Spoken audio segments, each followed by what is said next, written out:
Welcome, everybody. It's time once again for the next chapter with Charlie Hedges as he explores turning the page on his life and yours. Hey, Charlie. Hey, Paul. You know, today we live in an unprecedented time of total disclosure of the personal lives of our politicians and famous people, male and female. It's very troubling. But today we will discuss with Anne Michaud, a journalist, the stories of the wives of particular famous political men involved in serial sex scandals and deeply held personal agendas and other deal making. And you know, one thing that I found was the question is frequently asked about these women: why do they stay with such philanderers? And the common responses range from some people feel it's a weakness, and others feel it's a misguided drive towards some sort of personal advantage. And I find neither one of those in your book. I think you address those things so clearly, and Anne Michaud very aptly clarifies the motivations, strategies, tactics of these women in her truly emotional, insightful book titled "Why They Stay: Sex Scandals, Deals, and Hidden Agendas." And this, I got to tell you, folks, is a must-read. In today's thought-provoking and marvelous, insightful chat, Anne offers surprising conclusions about how certain women have dealt with the most difficult of husbands. Now, a bit on Anne. She is a renowned and highly credentialed journalist, a veteran political journalist. Anne Michaud is the editor of Crain's New York. She previously reported for the Wall Street Journal and wrote a nationally syndicated op-ed column for Newsday. Anne has won more than 25 writing and reporting awards and was twice named Columnist of the Year by statewide New York journalism associations. Anne covered Bill Clinton's 1996 re-election campaign, Anthony Weiner's 2005 mayoral bid, and Eliot Spitzer's rise and fall as New York governor. Her work has appeared in Ms., the Los Angeles Times, the Boston Globe, Newsweek, Business Week, Crain's New York Business, Cincinnati Magazine, and more. We are in for a treat. And with that, let's bring on Anne Michaud. Anne, welcome to the next chapter with Charlie. Hi, Charlie. It is great to be here. It's going to be great to have you. I learned so much from your book. It was really odd when I called you the first time, said, I'm not really sure that this is right for my show. I know it had to be a weird call. And then after our conversation, I said, oh, my goodness, will you please forget what I said to begin with? I've got to have you on the show because this is so good. And you've done such an excellent job. And I have to admit that after reading your book, I have an even greater appreciation for a deep and utterly resolved character of the wives of these, I said somewhat wayward men. I don't think it was somewhat, of these wayward men. And your stories describe many similarities, both of husband and wives, as far as dissimilarities. Now, Anne, before we get in deep into this subject, and we're talking about personalities and strategies and objectives, I think it would be helpful. You write about 8 famous, some very famous and some not quite so famous, but most everybody has heard of them. And you write about these 8 couples, and you offer an idea of the criteria you use to describe the reasons behind their behaviors, the behaviors especially of the women that protected their husbands. And in fact, the interesting thing of the 8 couples, I discovered that only 2 ended up in divorce. Is that right? You're correct that only 2 have divorced. The Spitzers, Philda Spitzer, he was, as you said, the governor of New York, and Huma Abedin and Anthony Weiner, who he was the congressman, and she is the chief of staff for Hillary Clinton. Yeah, she's a player as well. And, and this may be shocking because I think there are people that on the outset, before we really get into this, will view this as almost a negative on the wife. Why did they put up with that? They should have never put up with that. They should have walked on those philanderers, and so much more involved that you bring up that I think is essential. Now, I'm going to ask a very difficult task of you, Anne. You have 8 couples, many we know very well. Can you give me a brief discussion or a brief description of the couples, their sort of issues, what makes them a part of your book? Let's start with Franklin and Eleanor Roosevelt, which we're all shocked that, I had no idea that Franklin Roosevelt had sexual liaisons.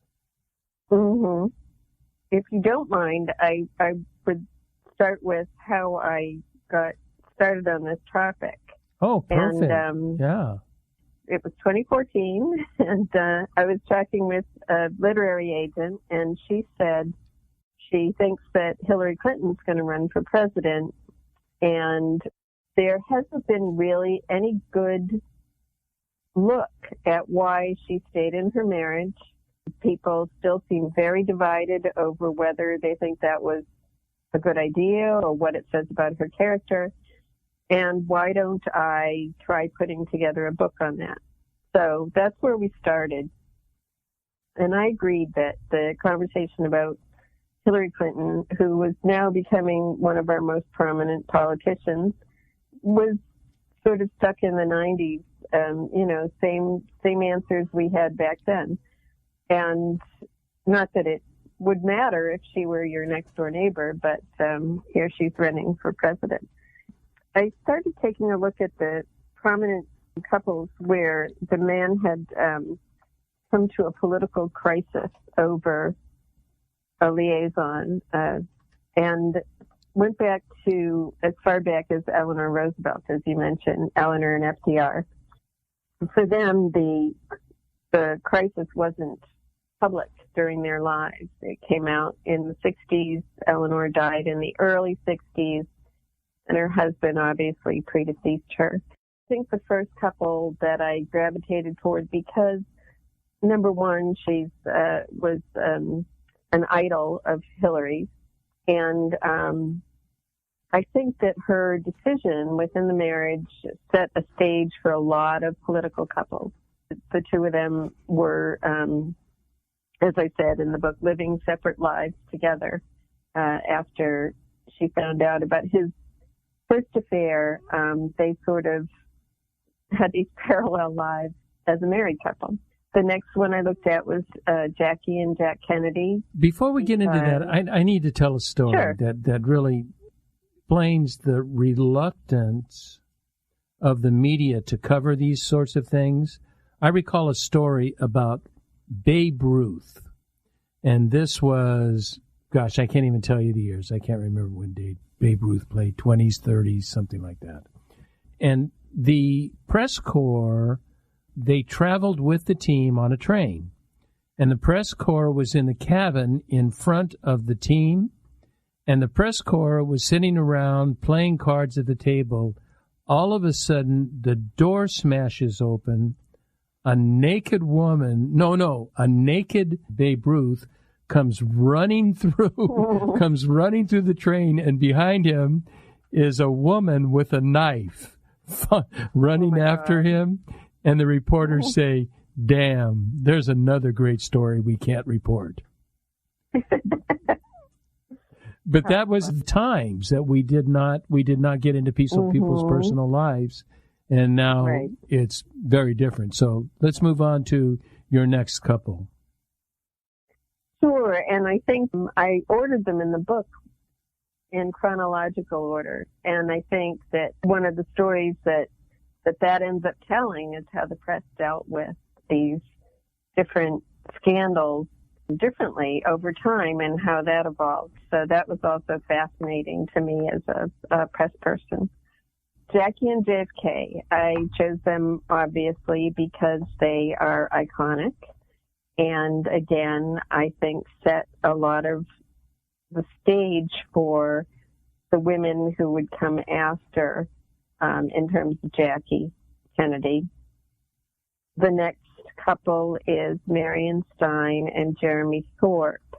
They are British, and some people might know Jeremy Thorpe's story from a recent film, very British Scandal with Hugh Grant. Right, I starred watched in that. Yeah. Yeah. Oh, yeah. I thought he did a good job. And I think, I was interested especially in that, in part because it was a homosexual affair. Wanted to try to maybe look at different aspects of this. There are unfortunately a lot of couples I could have chosen, and I was trying to get a little bit more variety. On the homosexuality, it wasn't just homosexuality. It was he was accused of not attempted murder, but planning for murder. What do they call that? Conspiracy.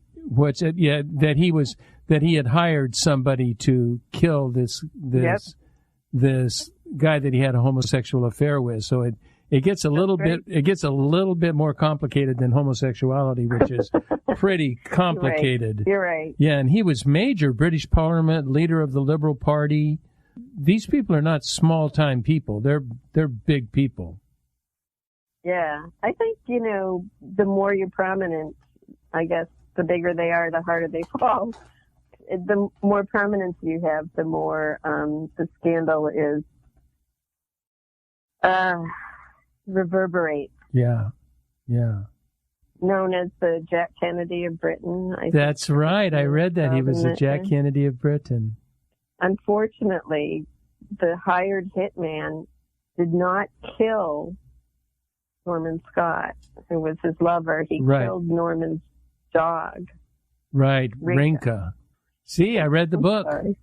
It's a crazy story, right? It is a because he was afraid the dog was attacking him, he claimed. That's right. A big, great game. Yeah. Okay.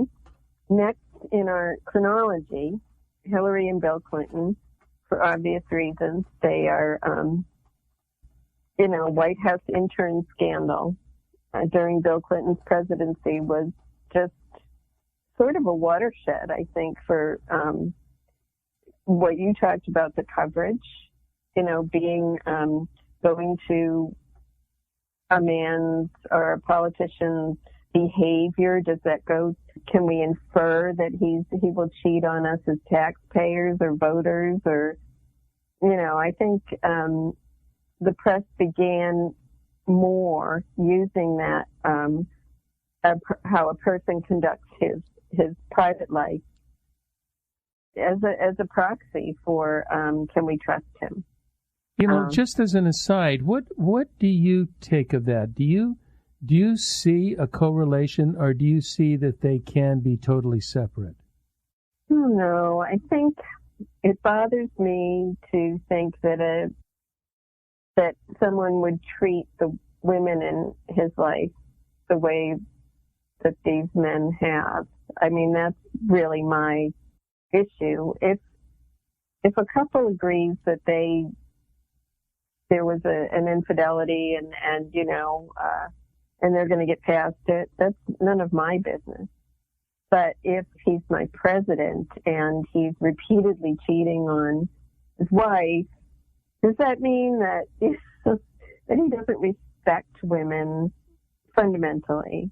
Or is it more that he's got a sort of compulsion, that he can't help himself when there's a beautiful woman around? I don't know. So yeah, and my guess is it's a bit of both, wouldn't you think? A bit of both, that they don't respect women to the degree that they should, and they've got a predilection, they've got some sort of addiction or some sort of dis-ease that they are trying to resolve. Yeah. Absolutely. I agree with you there. And you do a great job in the book of talking about that's what I just loved about the book is the history of each of the couples, the histories of each of the individuals, and so you got a real feeling of who you're dealing with. It was truly excellent journalism. You gave in-depth stories that gave us insights into the characters. That was brilliant. So let's move on to Wendy and David Vitter. They are a Louisiana couple, and he was a U.S. senator and was discovered his name as a client of a woman who was known as the D.C. Madam. And he and his wife, what I thought was kind of an interesting twist. They held one press conference, talked about the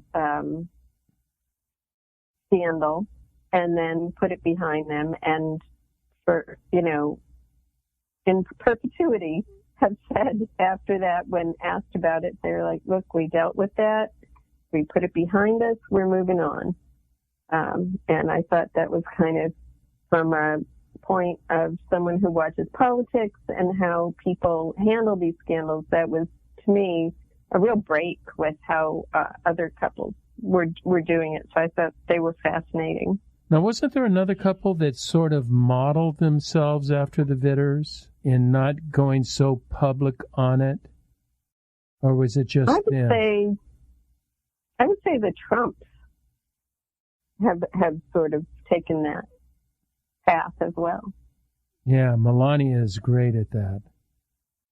I know, she is good. I came out of here with just, I got to tell you, of all the women, are my favorite women. I mean, how do you not have Eleanor Roosevelt as a favorite woman, and no matter what your political affiliation is, your respect for Hillary Clinton is just off the chart. But I was so impressed with Melania, and it may just be me. I don't know if you intended that in the book, but I walked out and I said, I like this woman. This woman has guts, Smart, and yeah, true. I ended up having admiration for all of the women that and more of a feeling of compassion too. I want to get into that because I walked away with the same conclusion that these women are not wallflowers. Far from it when you read their histories, that they are not wallflowers, they're not pushovers, that there was a strategic intention behind all of it. And there was a sense, we'll talk much more about this, but a sense of resolve and resiliency in them that is uncommon in human character. That they're so impressive. But let's go on to I hate to admit it, but my favorite story of Huma Abedin and Anthony Weiner. And the poor guy, how did he get that last name? It's almost like a comic book. Yeah. So tell the story of them. Sure, but not to skip over the Spitzers. We'll come back to them. Oh, did I skip over this? I did skip over the Spitzers. No, let's go back. Let's go back to them. Right. That's important. Right. Zelda and Elliot. He was a real hard-charging, quote-unquote, sheriff of Wall Street. I mean, he had been attorney general in New York and was really crusading, righteous guy, and then became discovered that as governor he was having sex workers come to his apartment or hotel when he was staying out of town. And he decided to resign. And his wife said she urged him not to. She urged him to try to ride it out. And this is the couple on which the Good Wife television show is based. Oh, that's right. That's right. I recall that. Yes. Mm-hmm. And then your favorite, Charlie. Well, my favorite is it's just too funny to be true. I mean, there's a joke in there that's just. I enjoy Anthony Weiner. He is a combative person, but he's super smart. His heart is in the right place. And, I always enjoyed him as a politician on the New York scene. He was a congressman when I met him. He ended up tweeting a photo of himself in his underwear to a woman that he was sexting with. And rather than send it, a DM, direct message, he sent it to all of his Twitter followers. 48,000 people you wrote in there. Then he sent it to sent his junk to 48,000 people. Oh, my. Exactly. That's, exactly.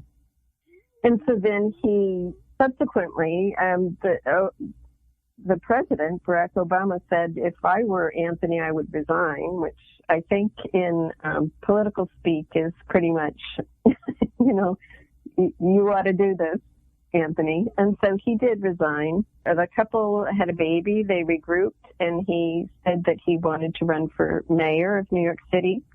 But there's some evidence that they knew that there was more sexting out there, more women that would come forward. I think it was really sort of reckless of them to step into the campaign again, knowing that might happen. And then, of course, he ended up exchanging messages with an underage girl, right, with the 15 years old. Yeah. Right. And which invited the FBI to do an investigation. They wanted to look at his laptop and his wife's laptop, and then all of a sudden the FBI was right before the election, 2016 election, because Huma was working for Hillary, the investigation of Anthony Weiner's sexting ended up reopening the investigation of Hillary Clinton's email days before the election. And which, some people say cost her the election. I don't know, but just a real... there was a big brouhaha about her, about her emails that were, any little thing. I don't know if she is today, but she was at least one of, if not the chief advisor to Hillary. I listened to a few newscasts on her, and she is an extraordinarily intelligent, articulate woman. Yeah, I'm not sure what she saw in Anthony, but like I said, he's quite a sharp guy, and I'm sure he can be quite charming.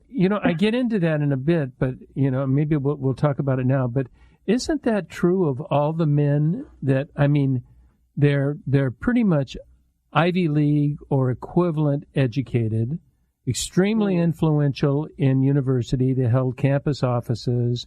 They were leaders of different movements. Very influential people. These are not just your everyday, B average student. This is the top of the game. Every one of these people are extraordinarily influential, intelligent, and as a result, powerful. Are they not?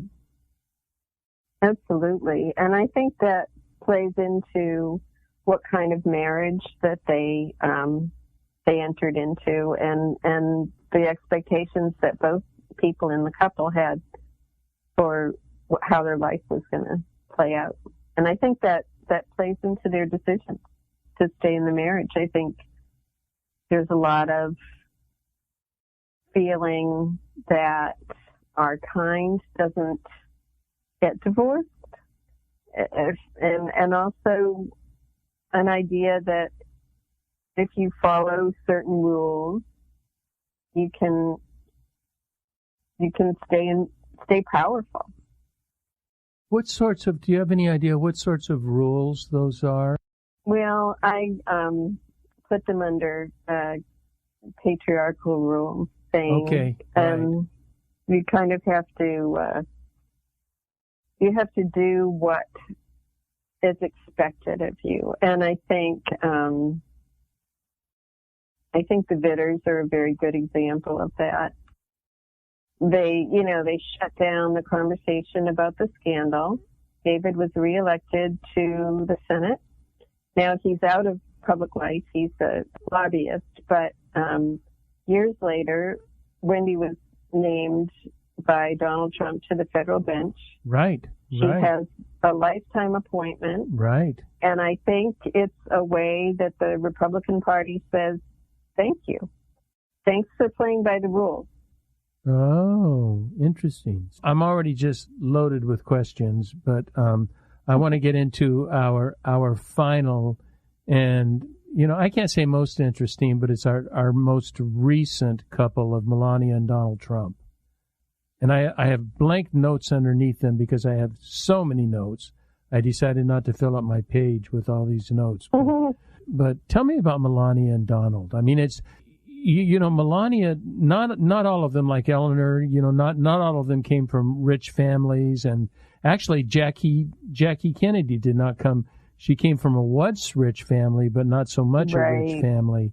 Mm-hmm. But Melania was different. Melania was raised in communist Yugoslavia, and where patriarchy was the rule, where whatever the man did was gospel. And if he had affairs, he had affairs. He just went along with it. She was raised with that mentality, and yet she was able to conquer that mentality where she lived by that mentality, but she's an extraordinarily strong woman. At least that's what I read. That's what I got out of it. I was very impressed with her convictions. Tell me about Melania and Donald. Well, I was fascinated by these two because Donald had so many rumors and accusations flying around him, and it didn't seem to me that the voters cared very much about it. And this is unusual. You think about how tortured the Clintons were by the accusations about Bill, how they had to go in 60 Minutes and talk about it and try to appeal to voters, and especially women voters. With Donald Trump, there was, they just did not go that route. And so I thought, wow, this is really different in American politics to see this. So I definitely have to include this couple. I agree with you that I was really surprised by Melania's upbringing in Yugoslavia and found that he had a lot in common with Donald's first wife, Ivana, right, also raised in an Eastern Bloc country. And I do think that made them comfortable with an authoritarian man. And I think you can see that in their marriage. But but the comfort was not with Melania. It was not a subservient sort of comfort where she just lived whatever he wanted to say. She's got her own rules, and she plays by Donald's rules, and so she's very close to Donald. So she's not against Donald. She's Donald's, according to what I read. She's one of his most key advisors. Because she's not only tells him the truth, but she's extremely invested in his success, and he trusts that. But at the same time, she will not compromise her values. I think that's right on. I do think that she's. One of the stories I loved best about her was when she came to New York. She left college in Slovenia and went with her sister to Milan and tried to become and had success as a model, right. Then came to New York. Again, this is, another step up apparently in the modeling world. And she was very serious about it. She didn't go out on the party circuit like a lot of beautiful young women. And I think that really impressed me. I mean, in your 20s, you're in a great city and surrounded by beautiful people. I would think that would be really tempting, and I think she was instead very serious about her career. Do you think that had to do with coming from poverty? This is something I can't compromise. I'm not going to go back to that. I'm not going to challenge. I'm not going to threaten that. Maybe. And I think also both of her parents were within the confines of being in a communist country, were very successful. Her mother was an executive or manager at a clothing factory. Right. Her dad apparently was real fancy dresser and dealt in high-end cars.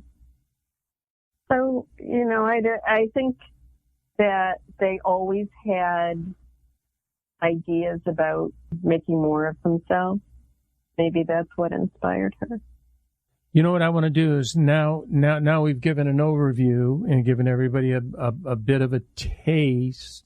Now I want to get into the drivers and into the strategies and tactics and talk about, I think the familial backgrounds, the parentage had so much to do with both the male and female characters, how they came together, and they were sort of a perfect storm of this. Each one needed the other in whatever way, and I want to get into that. But before we do it, we need to take a quick break, and then we will be right back and get right into some meat. Okay?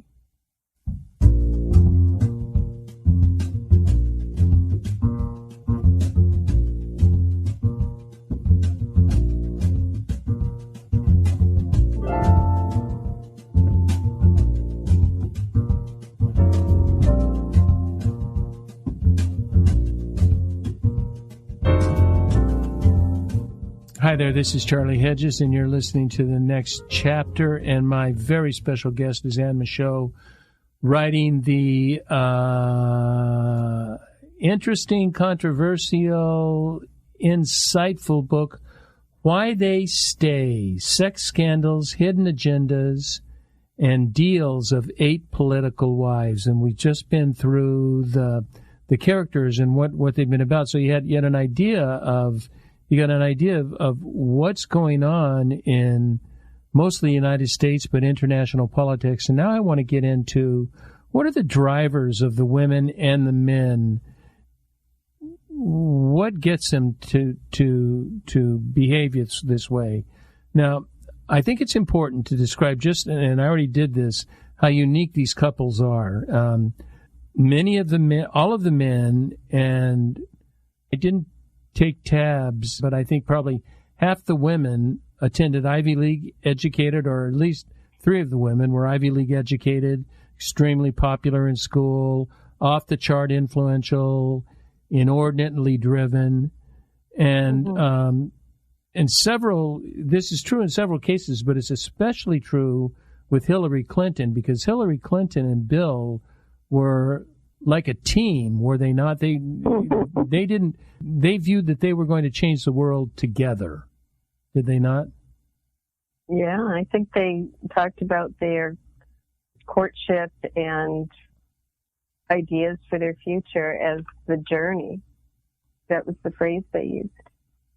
So what was it? I'm always wondering, there comes a time where these cases become public, but the spouse has to have some indication that something's going on. This is not new news to the spouse. Do you think it is? No, not at all. When I first started looking at these cases, I thought, oh, well, maybe Hillary just didn't know. And then I thought, after reading as much as I did about the history and all the books that have, been written by people who know them, and it just was pretty clear that she knew that he was the kind of guy who was compulsive about women.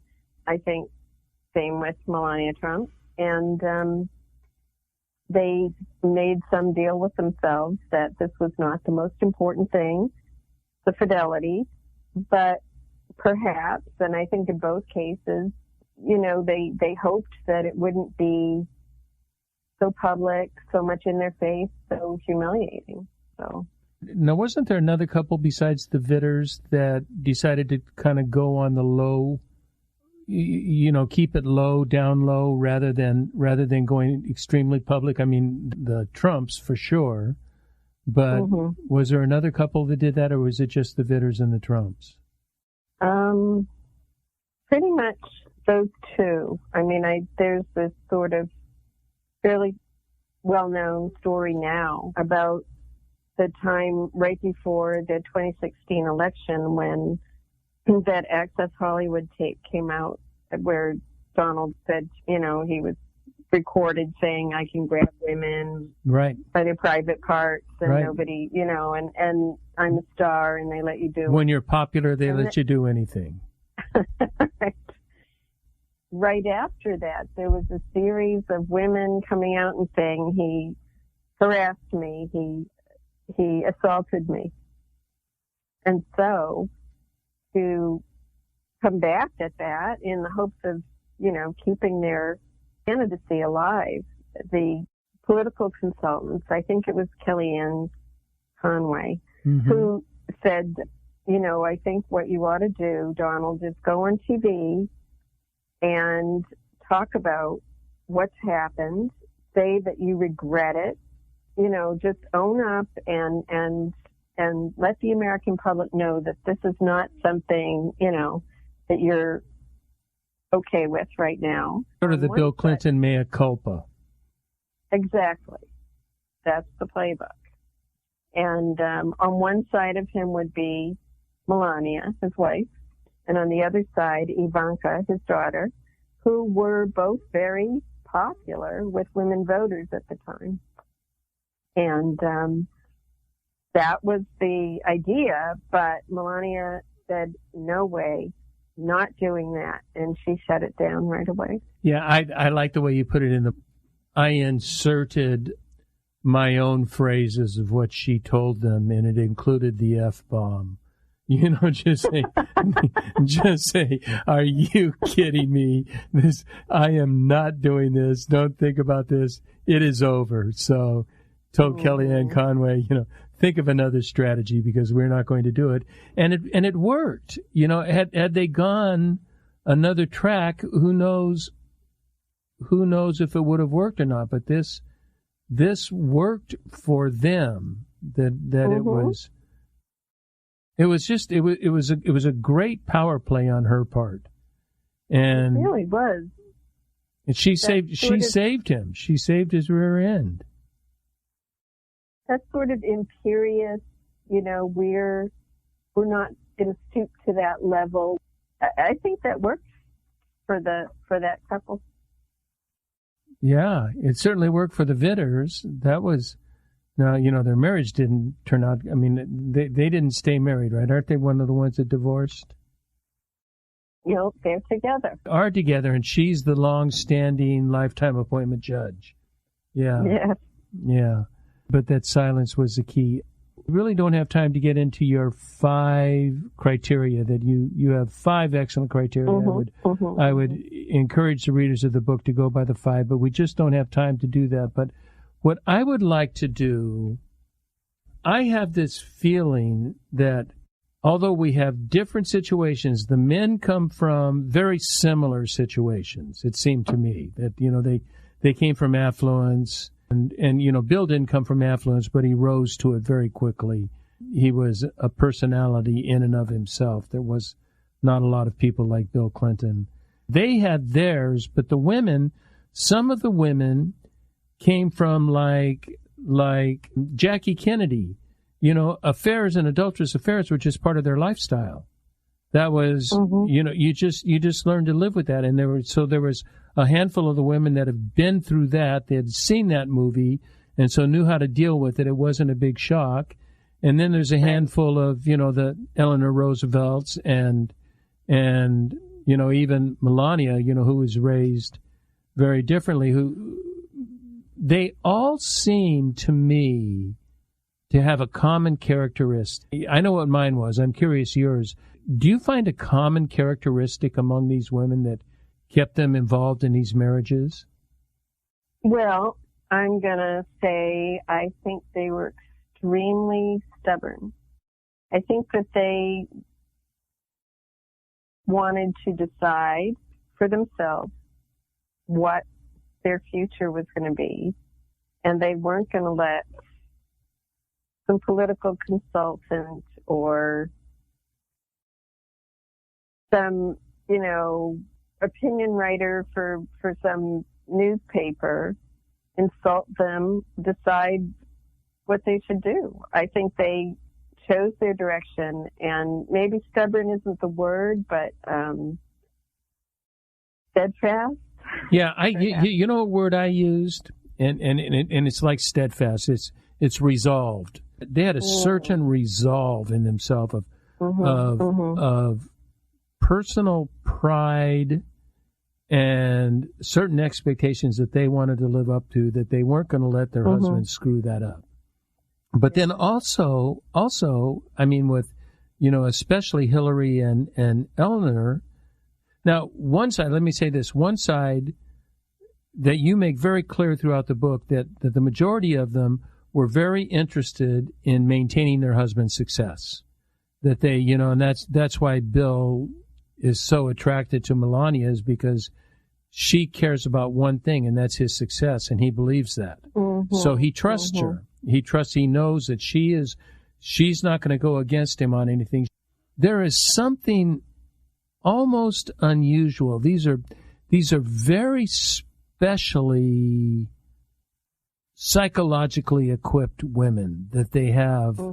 They have a depth of self-understanding, a depth of goals, objectives, ideas of who they want to be, who they want their family to be, and they are just going to make that happen no matter what. So you have that side, and then you have the Eleanor and Hillary's that, now Hillary was all for Bill's success because that was their, co-presidency decided success that they wanted to do. But Hillary also used that platform.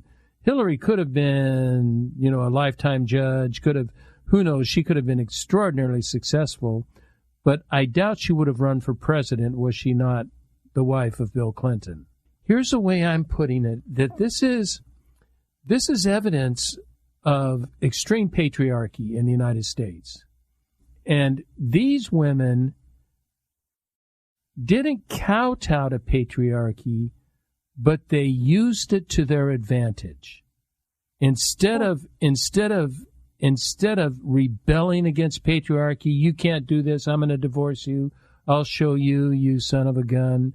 They said, okay, you want to play this game? I can play this game. And I can play this game to my success. And Hillary and Eleanor certainly did that. Would you agree, or is that just Charlie's crazy thoughts? Well, I love that you say this is evidence of extreme patriarchy, because I do think that's true, and I think that these couples are very much bought into that way of living your life, and that in terms of whether they used it to their advantage, sure, but I think that it wasn't their personal, individual advantage necessarily. No. I think that they, that they thought of the family, in a larger sense, themselves, their spouse, their kids. I mean, I think that... And their country. Look at what Eleanor and Hillary did for the countray. True. I mean, Eleanor, who had more of an impact than Eleanor? She probably had as big an impact as FDR. I know. Really. It's amazing, her strength. Yeah, she's an amazing woman. What was an amazing woman. Let's talk about patriarchy, and let's go. This is kind of off topic, but there were a couple of interesting quotes and I'll only use one. And I think this quote that you used from Marielle Trump. Now, Marielle Trump, is she a stepsister of Donald, or? That's his niece. That's his niece. Okay. Mm-hmm. His niece. And she wrote a brilliant piece that speaks so much of Donald, but I think it speaks of a lot of politicians and a lot of people who are privileged and have earned or wormed their way into power some way. But Marielle Trump, a clinical psychologist, wrote of the Trump family. And she wrote, Donald needed to prove to his father that he's the tough guy, the killer, the best. And above all, that he is not weak. And this is the line that got me. And the ways to be weak in the Trump family were to be kind, to admit mistakes, and to apologize. I was showing a guy at the club that I was working to today. He says, that's pathological. I mean, not pathological. That's a sociopath. That is the hallmarks of a sociopath. But, I don't want to go that far necessarily, although I did say it publicly. Those are the issues that our women are dealing with. They're dealing with that kind of, because I don't think Donald is all that unique. I think a lot of fathers, I think Joe Kennedy was that way. Mm-hmm. I think there's a lot of these very famous, powerful fathers that had almost nothing to do with their children or very little to do with their children until they came of age that they could get in business. And so they have these deep psychological issues that seem to help them succeed, and also, as we see with Donald, that can be his downfall. But the women that you've chosen to write about have elected to deal with that and have created strategies around dealing with that. And I'm not so sure these men would have been successful without these women. Yeah, I think when you read that quote from Marielle Trump, I think, didn't you feel as though that was reflected man that we saw as president as well? He didn't want to be seen as weak. Oh, yes, absolutely. That was him. That was Donald. That was what Donald learned. The way not to be weak in the Trump family was, or the way to be weak in the Trump family was to be kind, to admit mistakes, and to apologize. You just didn't do that. Doing any of that. I know. Not who that man was. Yeah. Well, Anne Michaud, I got to tell you, it was so much fun reading your book. It is filled with yellow highlights. Did I already say I was at a women's gathering today? I did, didn't I? And, everybody wants to read the book. They all came up to me. They saw it on my table as I was writing. What is this book? And I told them, so they're all anxious of reading it and can't wait to hear the podcast next week. And so, and Michaud, wow, this has truly been one of my most interesting shows, and I want to thank you so much for sharing your precious time with us.